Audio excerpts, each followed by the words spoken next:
we have titled this session, The Rise of Sovereign Asia, ? And what we're interested in is really how Asia's development will affect its ability to shape global affairs. And the hypothesis here is that this ability will increase, of course, that the world in some way will become more Asian, and Asia thus more sovereign, more of an actor on the global stage. But there are many question marks as to how this will happen, which parts of Asia may become more sovereign, whether Asia as a whole is becoming more sovereign or just parts of it, and that's what we're going to explore. I want to start by teasing out three ideas, concepts that have been floating around with the three speakers that we have here on stage. And James, since we haven't heard from you yet in this session, I would like to start with you. It's always been said, I actually asked Roger the same question yesterday evening, it's always been said that the 21st century will be the Asian century. Now we are a little more than 20% into this century already. It's time for an assessment. Is that still a viable hypothesis that this century is or will be the Asian century? Will we look back and say this really was the Asian century? Yes and no. So yes, because the strategic and economic center of the world is going to move ever more to Asia if it isn't there already. And that was the thesis of the Asian century when people began writing books about this in the 80s and 90s. But I think the kind of Asian century that we're going to have is quite different from the one that we anticipated having. So when people began, when Kishore Mahbubani and others wrote books about this, we were in the crux of an era of rapid globalization. And so we were thinking about Asia dominating a global economy that was quite similar to the one that we had in 2000. And so now what we're realizing is that, yes, Asia is where the most consequential strategic and economic decisions will be taken, and potentially where the conflicts that could shape the century will occur. But this isn't a kind of single picture. There are deep divisions within Asia, and the way that these divisions play out and the way that others from around the world, including here in Europe, contribute to them, that will be the motive force of the way that the Asian century develops. Tomohiko Taniguchi, you were, of course, with Japan's late Prime Minister Shinzo Abe in 2007 when he gave a speech that I think by now has become very, very famous. He actually gave the speech in India to the Indian Parliament, and the title of the speech is The Confluence of the Two Seas. And the speech is credited widely with kickstarting the concept of the Indo-Pacific and giving rise to the Quad, which is the quadrilateral security dialogue that, of course, includes India, Japan, the US, and Australia. Can you tell us a bit about Shinzo Abe's motivation back in 2007 to give the speech, and 15 years later, how you think the idea of the confluence of the two seas, by which, of course, he meant the Indian Ocean and the Pacific Ocean, how that is shaping Asia and the world? The name Confluence of the Two Seas came not from Shinzo Abe, actually, but from Dara Shikoh, the 16th Mughal prince of India, who published a book under that title. But it was fitting to use that title to describe that the Indo-Pacific seascape was on the rise. 2007, in retrospect, was a year when the Chinese GDP outgrew that of Japan. And the Chinese stunned the diplomats of Japan by proposing to forge the FTA with all ASEAN countries. In 2005, alarmed by that, Singapore knocked the doors of Tokyo, and together Singapore and Tokyo succeeded in bringing in India, Australia, New Zealand as a democratic force to counterbalance China. He knew, Shinzo Abe knew in 2006 and 2007 that Japan alone could not possibly counterbalance China at all.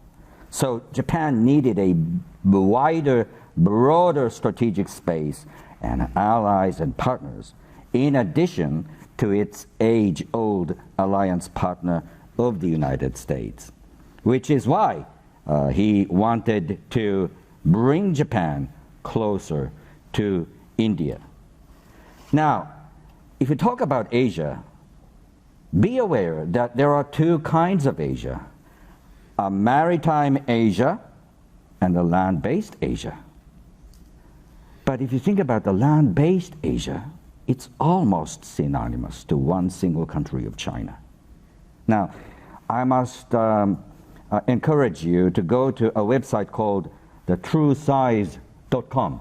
truesize.com. There you can handpick a country of your choice and put that country on wherever you like. Try to pick up China and put it on the continental European map. You will see no France, no Germany, no Italy, no nothing. It's only China. So you can see by that how large China is. And that's the land-based Asia. The Asia we're talking about is mostly maritime Asia. It's open and trade dependent and seafaring. And so that's the seascape and the strategic space that Shinzo Abe and Japan wanted to, let's say, highlight. Now, when we look back, it seems to me that the idea and just the term of the Indo-Pacific has very clearly taken hold, right? So everybody's talking about the Indo-Pacific. Several countries have Indo-Pacific strategies that they've published. So would you say the concept so far has been a success? Did it achieve what Shinzo Abe set out to achieve with it? Yes, in the 1980s, when the so-called four tigers were on the rise, four tigers meaning South Korea, Taiwan, Hong Kong, Singapore. It was around that time Australian, Japanese prime ministers met together and proposed a new geographic concept of Asia-Pacific. And that was the genesis of other institutions such as APEC. Prior to that, there was no such concept of Asia-Pacific. But Asia-Pacific failed to embrace the rise of India. So in that sense as well, Japan under Shinzo Abe wanted to bring in a powerful, rising, and democratic force of India to the picture. So Indo-Pacific politically has a connotation that it is India that must play a more important role, and it is Australia that must play an important role. And that much has been well understood in a bipartisan fashion between the Trump administration and the Biden administration, and more by the European countries such as France and Britain and Germany. Raja Mohan, just a few months ago, the Indian External Affairs Minister, which is the equivalent to the Foreign Minister, as Chai Shankar gave a speech at the Asia Society in New Delhi, you hosted him there, and he used this expression that I thought was really interesting when he talked about the developments in Asia. He said it's rising, Asia is rising but divided. Can you talk a little bit about what you think Chai Shankar meant? How can it be rising but still divided? Yeah, because I think the rise is differential. Different parts of Asia have risen at different speeds. Japan was the first one to rise, and till 2007, Japan was the #1 economy. But China rose much faster than its neighbors in the last 30 years. So while we talk about Asia in abstract, ASEAN has risen, India has risen, but China has risen faster than everyone else. So what you have as a consequence of China's faster rise is a huge gap in the Chinese comprehensive power relative to its neighbors. For example, China's GDP today at this point is at least 5 times larger than India's. China's defense spending outweighs both what India and Japan can put together. So you have actually, as China emerged as the second largest economy, it's far more, its weight is so overwhelming relative to the other neighbors. So this, I think, when you have that kind of gap, I think it has given ideas to the Chinese. That the same Chinese who were talking about living in peace, peaceful rise, Asia's integration, under Xi Jinping, over the last 10 years, we've seen a far more assertive China. Claims on maritime territory, claims on Indian territory, the sense that they can get away with it. And that Uncle Sam is far away. So basically telling the Asians, look, Uncle Sam is far away. He's not going to save you. You better deal with me. I'm the dominant neighbor. And occasionally they've reminded countries, you are a small country, you should know how to behave. And at the same time, they tell the Americans that, look, we are big boys. Let's work out some kind of an arrangement in Asia. Don't let the small guys, try and construct some kind of a, Lilliputian coalition against China. So I think the relative position China has had has given them an extraordinary power to shape the things. But I think they've messed it up, I think. They've pushed China, they pushed India, they've pushed Japan, they've pushed a lot of countries. So I think the backlash to that assertiveness we're beginning to see, and therefore this notion that there can be a single shared architecture is no longer there. That's why you have different institutions like the Quad, ASEAN and others now finding ways to deal with a fundamental structural shift in the balance of power that has taken place in favor of China. So we've talked about these, it's almost three narratives, the Asian century, the confluence of the two seas, the rising but divided. There's a fourth one I just want to briefly ask you about, Raja. It's one that, as Jai Shankar in the speech that we just mentioned, actually pushed back against, and it's the idea of Asia for Asians. And when I listened, I was surprised for a moment, because that seems like a good idea. What's wrong with the idea that Asians should, make up Asia and sort of come together and be a united and sovereign continent? I thought it should sound very familiar to you. That is what Russians tell you, right? Europe for the Europeans. What the hell are the Americans doing? Let's have it all together. We Europeans can sort these problems out. I think, look, this is a catchy slogan. It has always had great resonance within Asia, Asia for Asians. It was the Imperial Japan that first coined this phrase that they told us. A lot of us worked with Japan, and Imperial Japan told the rest of Asia, look, we'll help you liberate you from the European colonial powers, the French in Indochina, the Dutch in Indonesia, the British in South Asia. They said, look, we are here, we're going to liberate Asia from the European colonialism. But I think that's why, at least not the Chinese and the Koreans, but the rest of the region thought Japanese were good imperialists because they were fighting our colonial powers. But in the end, the Asia for Asians slogan was a cover for Japanese imperialism. So today when China copies that slogan and saying Asia for Asians, it largely means constructing a framework which is dominated by China. But I don't think that will be, we've seen this movie before, so I don't think India, Japan or Vietnam simply buy into this. Nobody might oppose this because it's too nice a slogan, but I think India is, because our problems with China have magnified. So I don't think this Asia for Asians slogan is going to work. Because I think the problem, it could have worked if China was benign power. Unfortunately, at this point, it is not. And may I just add? Please. Asia for Asians has got a connotation that the United States has to be out of the picture. Exactly. And we'll definitely come back to the United States also in light of the midterms elections, which of course in a way are still kind of ongoing, but I think we can draw some conclusions there. And I'm seeing the first questions from the audience roll in, so this is just a reminder to you that please submit your questions. The earlier you do that, the likelier we can include them. Maybe we can quickly, thank you, show the code again. So we've talked a lot about, I think, concepts of fragmentation and division. And the one argument that comes to my mind that I think is countering that really, James, is economic integration. So there's plenty of data to support that. Intra-Asian trade has risen faster than global trade fairly consistently over the last year. Investment from Asian countries and other Asian countries has risen very quickly, to the extent I think that the largest source of FDI in ASEAN are now other ASEAN countries. Then we have this whole sort of range of regional economic integration through trade agreements. The RCEP, the Regional Comprehensive Economic Partnership, is one. CPTPP, so or TPP-11, what was left over of the trade deal after the US had pulled out, is another one. So we're seeing, in a way, Asia come together economically, and that trend, as of now, seems unbroken.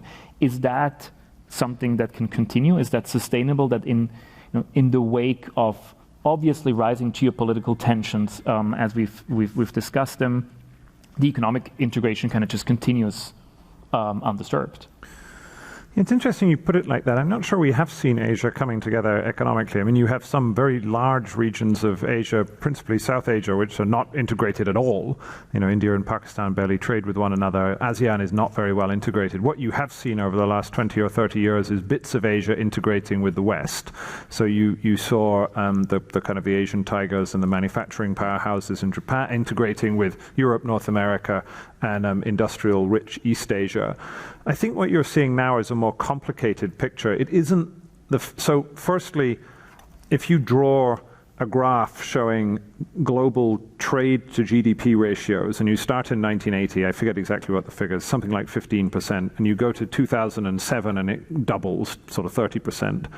And what you've seen in the years since then is it's come off a little bit, but not that much. So we still live in the most globally integrated world that has been true in human history. We haven't seen yet massive amounts of global decoupling or the sort of the end of globalization. I think what we're likely to see is now a much patchier picture where some degree of decoupling and sort of disintegration is going to occur, driven by geopolitical forces, and some of that is probably sensible given the nature of the world that we live in, a world in which, you know, good fences can make good neighbors. It may not be sensible for many countries to be as integrated with China as they're in. So that's one thing we're going to see. And the second thing is you're going to see more like-minded integration. So when I talk about like-minded integration, meaning the Quad countries and the Europeans, that's partly military cooperation, but it also partly means India, a country that traditionally has been a bit of a pain in the backside about trade deals, has suddenly become very keen on doing trade deals so long as it's with its geopolitical friends. So India struck a sort of half-trade deal with Australia. It's going to do a proper one with the United Kingdom. It says, hasn't happened yet. Israel, the United Arab Emirates, the European Union itself. So the big point here is in the long period of peak globalization, let's say from 1980 to 2007, the economic logic of integration sort of continued under its own speed because globalization was a good thing and that brought prosperity both to most rich countries and the poorer countries. Now, to the extent that you have integration, it's going to be driven by geopolitical forces and shaped by that. So you will have some degree of integration, but it's likely to happen within the bloc. So the Sinosphere will integrate more closely with its near abroad, and then you'll have more closer integration between the kind of the like-minded bloc and its allies and partners. We've obviously mentioned China a bunch of times, and I see that many of the questions that are coming in from the audience are also China-related. So let's talk about China for a bit. I always say that at Asia Society Switzerland, no matter which topic you start with, after 5 minutes or so, you end up with China. So I think it's kind of a tradition. Raja, you've spoken today and also on other occasion about sort of this need to balance China, a lot of this geopolitical reshuffling that is going on in Asia that we see kind of driven, and I think, by the desire of certainly of India, also of Japan, of many other nations to kind of balance China out, of the perception that China has become too powerful, too hegemonic in the region. And that, to me, that kind of begs the question, is an Asia with a balanced China, and we can talk about what that even means, but is a region where China is sort of balanced. It's still there, obviously. It's still large. It's still a powerful force politically and militarily and economically. Can that be stable? Isn't sort of trying to balance what is by far the largest and more powerful country in the region a recipe for instability and conflict? Look, I think what choice do you have? Look, like the Russians give you an offer, right? NATO should roll back to 1997 borders, and you should have an order that fundamentally, favors Russia and give them a sphere of influence in the center of Europe, which is what Russia is demanding here. Mm-hmm. I think the Chinese are telling the Americans, look, why don't you leave here? We will take care of this region. We will be the dominant power, and a new order will be constructed with China as the center. Now, that is not acceptable to some Asian nations like India or Japan or others. But at the same time, look, China is so big, so large, that in the longer term future, we need something where we all accept a broad set of rules, which is what we thought we were going till 10 years ago, that territories, or what Deng Xiaoping said, look, don't change borders by use of force, let's leave disputes for a future, let's work together and focus on common development. But what we've seen in the last 10 years is something different. So when you have one power that, like what we've seen in Ukraine, China is doing exactly the same thing, which is unilaterally change the territorial status quo. In the Philippines, went to the Permanent Court of Arbitration, won the arguments against China, wholesale, completely unanimously. But China says, look, sorry, we don't care. I mean, these are my historic lands, so the current law is irrelevant to my historic claim. So I think there is, when power asserts itself, I mean, Europe, you have faced this problem repeatedly where one power tries to alter the framework. You have to find ways balance. But in the end, like Mr. Macron says about Russia, China is at the heart of Asia. That, like, you need to eventually bring Russia into some kind of an accommodation. We need a reasonable accommodation with the Chinese. And that accommodation can only come if there is a balance. There would be no incentive for China to accept a set of rules unless there is balance.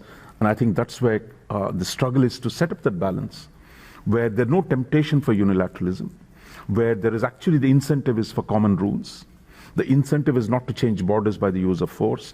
The incentive is not to weaponize interdependence, but to construct a framework in which everyone can be prosperous. But we thought we were getting there.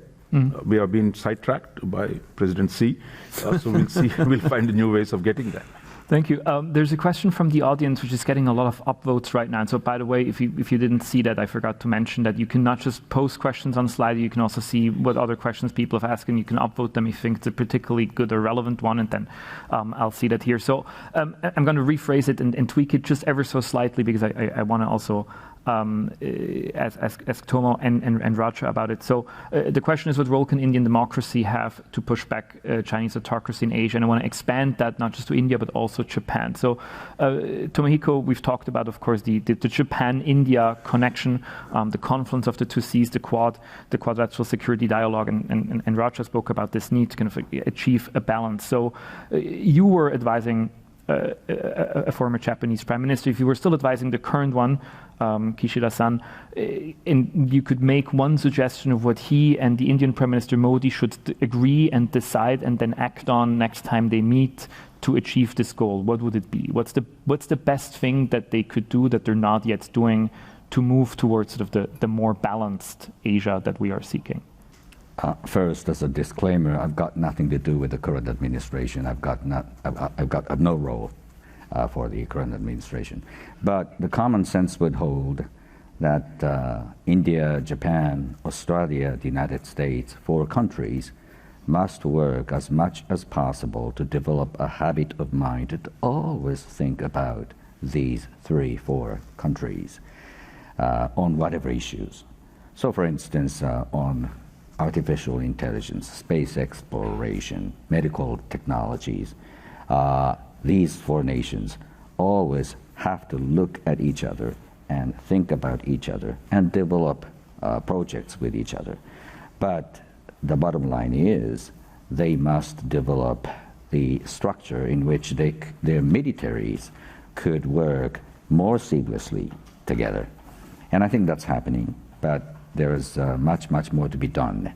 And there's a tendency, either in Delhi or in Tokyo, to water down this military concept of Quad. I don't think it's a good idea. So Kishida, Modi, whenever they meet, they should start their discussion by highlighting the need for these 4 nations' militaries to work and act together. Thank you. What would be the Indian view? Would you agree? Look, I think I just want to get into this democracy question a little bit more. I mean, go ahead. I think there is a problem here. I mean, I think when the question of balance and power politics comes, whatever might be the rhetoric of democracy, the objective of balance overtakes the other considerations. When, say, for example, Spain and Portugal were members of NATO, I don't think they were democracies when they got in. Greece and Turkey were not democracies when they got into NATO. But for the West, the overwhelming desire to counter Russian expansionism, Russian communist expansionism, made friends with all kinds of people, including in our own neighborhood. It was called Making Asia Safe for Democracy, and we saw the US and the West align with some of the worst elements in Asia.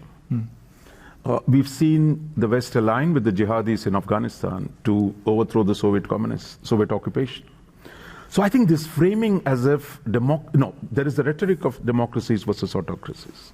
There's a rhetoric of Asian democracies coming together. I mean, all that, I'm not questioning that. But if the principal question is posed as, how do you balance China? Then I think, do we ignore Thailand because it's a military regime? Do we say we won't deal with Vietnam because it's a communist country? So those problems are coming. I think even if you read the US national security strategy, that they say, look, yes, we are democracies versus autocracy. We're not going to tell the rest of the world how to actually behave. So there is a tempering of the ideological argument, which is meant for the US and the Western domestic audiences, as opposed to the imperative, the power imperative of balancing. So I think that's what is going to prevail, as it did in Europe. It is also going to, I think, prevail in Asia. James wants to say something. I wanted to ask you something anyway. If you have a really slow day and you have time to read the recently released US national security strategy, you'll see a subtle change in tone. So Biden was elected on quite a lot of democracies versus autocracies. And now, chapter 3, I think, is called Democracy Promotion in the Western Hemisphere. So then they sort of changed. So they've realized, they've listened and realized that the talk of democracy promotion or encouragement is not really very welcome in Vietnam or Singapore or lots of places that the US wants to do business with. And so now they're interested in doing that only in the Western Hemisphere. And so that seems like a reasonably pragmatic step. One more thing I wanted to say, that, I mean, Raja's point about, in the end, the logic of balancing, it trumps everything else. But the problem, I mean, your question is the right one, that we haven't been in a world where we've had to do this for a long time. I mean, when we think about the concept of a balance of power, this was something that was originally theorized in Europe in the 18th century. But balancing is very complicated. Complicated in two senses. So take AUKUS as an example. So AUKUS is the most consequential new balancing move that has been created in the last few years. Can you just briefly say what AUKUS is? The AUKUS, the Submarine and Technology Pact between the United Kingdom, the United States and Australia. But it did two things, one of which was it fractured the like-minded coalition because it set the French and the Australians against one another in a rift that is really only just healing. And secondly, it created all sorts of nervousness amongst the kind of the non-aligned countries in the middle in Southeast Asia, who were worried. Some of them were worried about nuclear proliferation. Some of them were simply worried that if you did things like this, you'd annoy the Chinese. And annoying the Chinese is something that countries around the edge of China don't like doing because they have important bilateral relationships. So the balancing that you have to do can create a lot of instability of its own, and it can, without sort of political dialogue, just lead to arms races that are destructive. And so the statecraft that allows you to try and create a stable, I mean, it's easy to say what we need is a stable balance of power in Asia, but it's very, very difficult to achieve. That's the real challenge that we face in the region. Is we know where you want to get to, which is a theoretically balanced region in which China, the United States, India eventually sort of balance one another in a way that is stable, but getting to that point is perilously difficult. I want to quickly follow up. I see there's a very popular Europe question that we're definitely going to get to from the audience. But before that, we've talked about China, of course. We've talked about India. We've talked about Japan. Let's talk a little bit more also about Southeast Asia. And James, you had an interesting interview with a former Singaporean diplomat that came out recently. And he said one of the problems in Southeast Asia was that there was, and I quote him, an outbreak of democracy, which I thought was an interesting phrase. So how is that a problem? So viewed from Southeast Asia, Southeast Asia, ASEAN, the grouping of Southeast Asia, when it was more dominated by tough-minded autocrats like Lee Kuan Yew and Mahathir and their equivalents in Indonesia, there's a certain sort of nostalgia for that period because the 4 or 5 of them could sit down and decide and get things done. They were also in power for 20 years each. And so the bloc was more sort of single-minded and purposeful. Now that the region is not, almost no country in Asia is a sort of full democracy on the rankings, and some aren't democratic at all. But so the broader the Southeast Asian grouping has become, that's the sort of controversial point that he was making. The real challenge in Southeast Asia is a kind of tension between long-term and short-term, long-term benefits and short-term costs. So most countries in Southeast Asia share some of the vision of the like-minded countries of Japan and Australia. As Raja said, a region in which you have rules, you're not swapping American hegemony for Chinese hegemony, the big countries can't push around the small countries. There's a reasonable amount of overlap. It doesn't mean that if you come from the Philippines or Myanmar, you necessarily have the same regional vision as Japan or India. But there's a reasonable overlap there. The challenge is that the measures that you might take to achieve that long-term vision, the balancing, come with 2 short-term costs, which a lot of countries in Southeast Asia are very, very worried about. One of which is you annoy the Chinese. And that is a real problem. China is a very important bilateral relationship for every country in the region. It's its largest trading partner. And the Chinese, not uniquely, but have the capacity to be coercive if they are unhappy.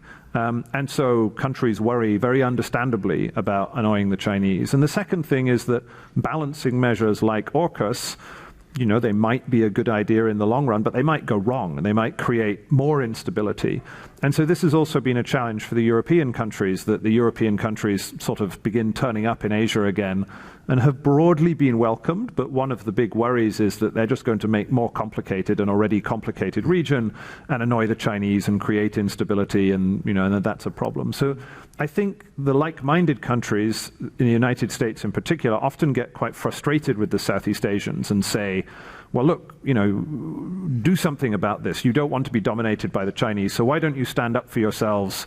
Take on the Chinese over the South China Sea, or support us when we talk about this. And countries like Singapore or Indonesia or Malaysia, they don't want to do that because, they know what their own self-interest is in the short term, at least. They know that it's very dangerous to do things that bring you into conflict with China, because China is so big and so economically important. And, who knows what will happen in the long run. Maybe you stand up to China and then suddenly Trump arrives again and the whole region is differently shaped, or, the long run is inherently uncertain and it's hard to plan for. But that if you do things that annoy the Chinese in the short run, then you're going to get it in the neck. And so I think, people need to understand the way the world looks if you're a smaller or middle power in Southeast Asia caught between these giants, between the United States, China, and to some extent India. And it's a very complicated position where you have to live by your wits. We're approaching the 10-minute mark of time that we have left for the panel. There's so many great questions. I'm starting to get somewhat nervous. I've been thinking about great ways to tie them all together. I'm not sure if that's possible. I think I'm just going to try to ask as many of the remaining questions that we have in the time. There's one that I really, really like, and Tomohiko, I would like to ask you about it. The question is if the geopolitics and economics are the hard currency now, which I think we would all agree. And it asks, whatever happened to soft power? Does it still have some draw? And I think Japan, of course, has a lot of soft power still. So I'm wondering what your view is can soft power, to the extent that the way that we define it, still play a role within Asia, within the world? Is that still something that matters? Soft power is soft, and sometimes it's effective and sometimes it's not. When the Chinese authority is daily teaching their future generations how bad democracy is, how bad the West is, how bad Japan's imperialism was, and how bad the United States is, I think it's pretty difficult. Each and every Chinese student that comes to Japan privately says that they don't dislike Japan, they rather like Japan, but they can't say anything like that in public. I do have a number of Chinese students, and they are the same. So soft power is like a long-term Chinese medicine, and it's not effective when it comes to geopolitics and geoeconomic imbalancing and that sort of things.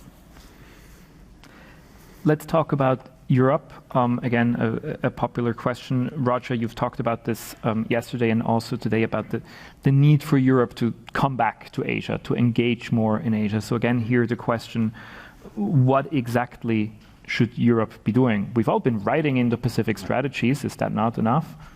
I mean, I can, little bit, let me be a bit cynical and say, look, Asia is looking for submarines. The most submarine producers are in Europe. AUKUS, Britain, is theoretically in collaboration with the US. They're trying to sell a submarine to Australia. French make submarines. The Germans make submarines. The Swedish make submarines. So there you are. The European military industry still has the capacity to shape the influence. Americans are not selling submarines. Europeans are the only ones who sell them. So how Europe shares its technological capacity to build local balance? Because it's at once business as well as balance. So I think until now, it looked like the China first policies would lead Europe to turn a blind eye to potential strategic challenges from China.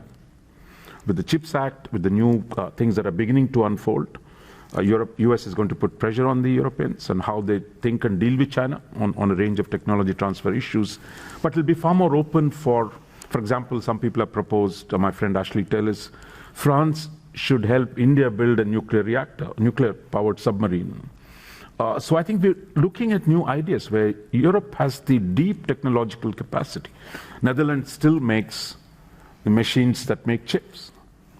So I think there is enough capacity here, but I think it has been, look, so Americans will take care of security, we just do business. That's one kind of an attitude in Europe that needs to change. Second, I think the idea that Asia policy meant China first policy, that has to change. So I would think Europe has a huge opportunities, both on the business side as well as on the security side, to engage this purposefully not as an adjunct to the US, but it can bring its own capabilities and voice to regional balance of power, regional economic growth, and the transformation of the regional order.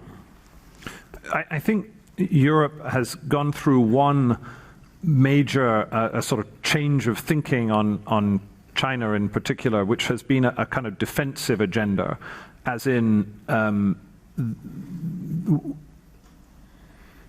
not allowing Chinese companies to buy European advanced tech companies, being worried about influence operations, being worried about the 16+1 grouping that sort of sits on Europe's near abroad.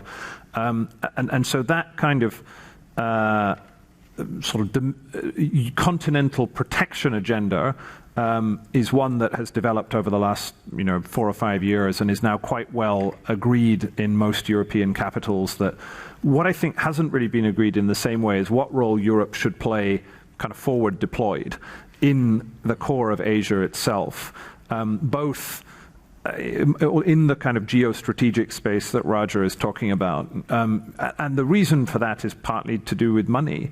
It is expensive to put military equipment, to give infrastructure investment in the way that Japan does around Asia. And Europe has competing priorities, not least the war in Ukraine. And so I think that's when you talk about a geopolitical Europe, when Ursula von der Leyen talks about that at the European level, the question is, well, what does that really mean? How willing are you to deploy European resources, not to protect yourself, but actually to begin to try and shape the strategic environment in Asia, working with those who share your point of view? And how much resources are you willing to put into that, given that there isn't that much money to go around? We're going to talk a bit more about Europe later in the day as well. So let me spend some of the remaining time to also talk about the US. I've mentioned at the beginning, the midterm elections have happened / are still somewhat ongoing. And while the picture may be still a little bit fuzzy, I think the one key takeaway that I would have right now is that the probability of a DeSantis presidency in 2024 has increased by quite a bit. So assuming this would happen, assuming the Democrats would not win re-election, but also would not be Donald Trump returning, but somebody else, James, what would that mean for Asia? What's the best way for Asia to prepare for that possibility, which has now become, I guess, a real possibility? Or does it matter who sits in the White House for Asia? Yeah, let me be a little bit controversial here, and Roger and Tomohiko-san can chime in. The idea of a return of Donald Trump or a Trump-like figure is treated by most metropolitan Americans and nearly all Europeans as a kind of just a horrendous prospect. But for many in Asia, Donald Trump wasn't as unpopular as you think. Japan, he was reasonably popular. He was very popular in Taiwan, in India. If you were to speak to people around Scott Morrison in Australia, nobody had any real problem. I mean, Trump was brash and unpredictable, and there were things about him that they didn't like. But fundamentally, he was willing to kind of push back against China. And so if your dominant concern is pushing back against China, then the idea of a more forceful America wasn't entirely unproblematic. And so I think Asia is adaptable. I mean, I think probably given the choice, most countries in Asia would probably stick with the devil they know. They're not overly thrilled with Biden, but he's reasonably stable. They're kind of moving in the right direction, and people don't like uncertainty. But I think were it to be a kind of Trump or a Trump-like presidency, then that would be a very significant change in American posture and policy, with all sorts of consequences for alliance management. There's a whole range of things that would happen, but Asia would adapt. And the fundamental thing that's going on in the region, which is like-minded integration in an attempt to balance China, I think would probably continue in one form or another, because it's in America's fundamental interest to continue to go down that path and to work with its allies and partners. I mean, Roger, what do you think? Trump is a kind of scarecrow, but I think there's been a continuity of policies between Biden and Trump and Biden. On Indo-Pacific, the idea first came under the Trump administration. In fact, Biden has made it even more stronger. On the question of China, of balancing China, is articulated by Trump. It's continuing under Biden. So I think on the core issues, even on alliances, the idea that Trump's campaign against Nord Stream was mocked at in Germany, today the Biden is saying the same thing, with Chancellor Scholz standing next to him. He said there's going to be no Nord Stream 2. So I think the question, for Europe, I know Trump is a problematic, but the question, does Europe defend itself? Does it do more for its own defense vis-a-vis Russia? Does it do more for the international system? Those questions, which were raised in a crude manner under Trump, are enduring under the Biden administration. Again, on the national security strategies, the US would like Europe to do more. Asia would like Europe to do more. So I think Europe has to make those choices. So it's not who is in power in Washington, but I think there is a structural change in Washington. The approach that they need friends, they need partners, they need burden sharing. The question is, at least Japan, India, and others are willing to chip in. I'm not so sure if Europe is ready. Mm-hmm. Thank you. We are effectively out of time for this panel. There's so many more questions that we could have discussed. I think the big one that I would like all of us to maybe take with us and try to explore later in the day in all the formats that we have is also a question about institutions. There's a question about ASEAN, the Association of Southeast Asian Nations here. And I think, to me, one really interesting question is, what kind of institutions should Asia have that it doesn't yet have? We can discuss about the shortcomings of ASEAN, of course, but the question is, how do we make it better? Tomohiko had mentioned Taiwan in his opening speech, and I think that's another topic that we will have to come back to at some point today. So that's a question, as are many, many others. But for now, I would like to end here for this panel. Thank you very, very much, Tomohiko Taniguchi, Raja Mohan, and James Crabtree. We'll hear from all of you again in the course of the day. Thank you for your questions for now. These questions are all going to stay here, the ones that we haven't answered, and we hope to be able to bring them back later today as we continue this conversation. Thank you very much.